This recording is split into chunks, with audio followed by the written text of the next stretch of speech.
मित्रों नमस्कार। आप सभी के समक्ष संत एकनाथ का अतिथि प्रेम कहानी लेकर उपस्थित हुई हूँ।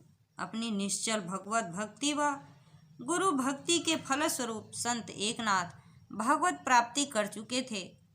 भगवत प्राप्ति के उपरांत वे अपने हृदय में सदैव भगवान की उपस्थिति का आभास कर आह्लादित होते थे।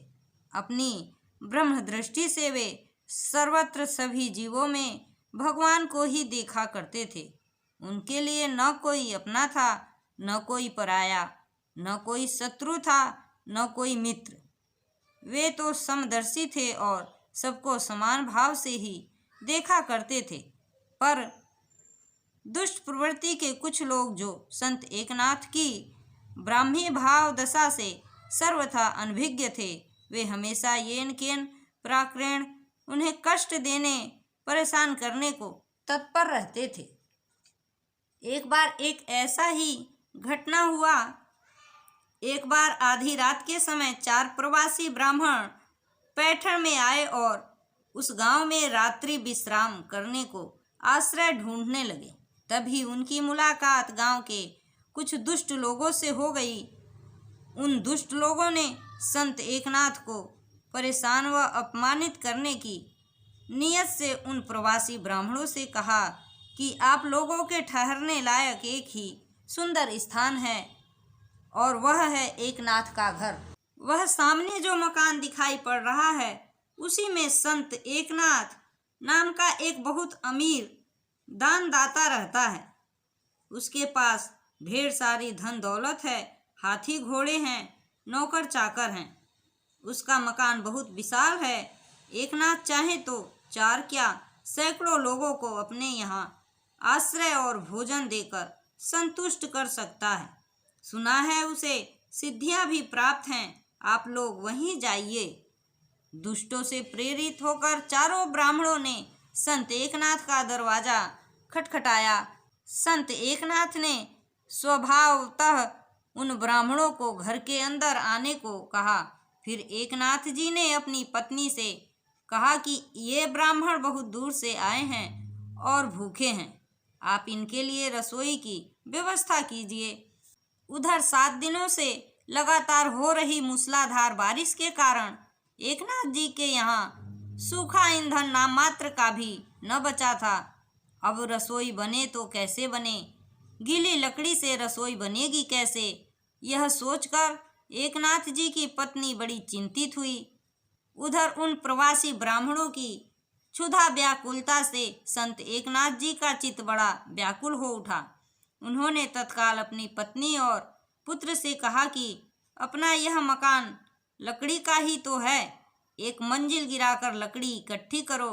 फिर यह सोचकर कि इसमें कुछ देर लगेगी, उन्होंने अपने पलंग की निवाड़ खोल दी और पावा पाटी तोड़कर ईंधन प्रस्तुत कर दिया और पत्नी गिरजाबाई को तुरंत रसोई बनाने को कहा।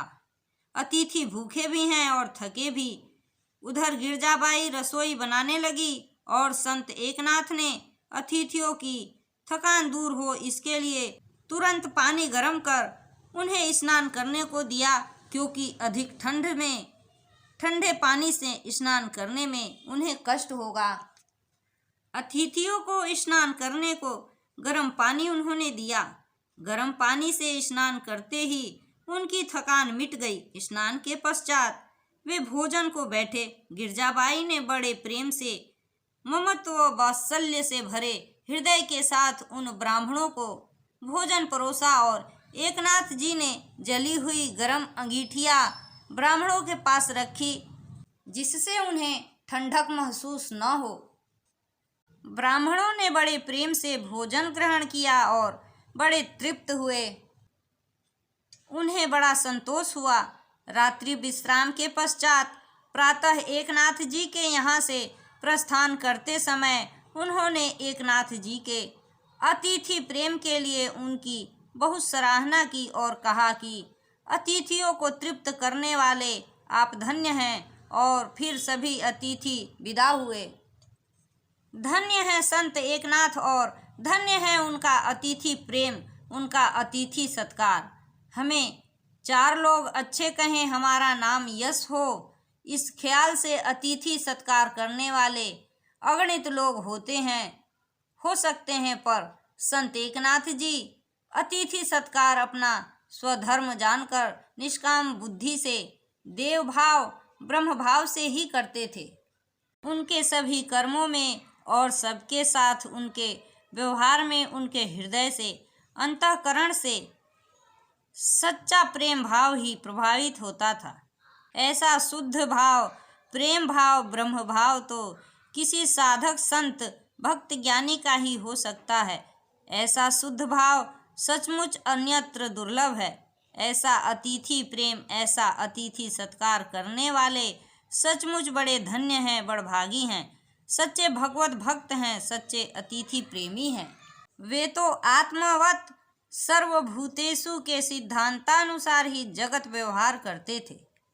ऐसे महान पुरुषों से हमें कुछ न कुछ अवश्य सीखना चाहिए।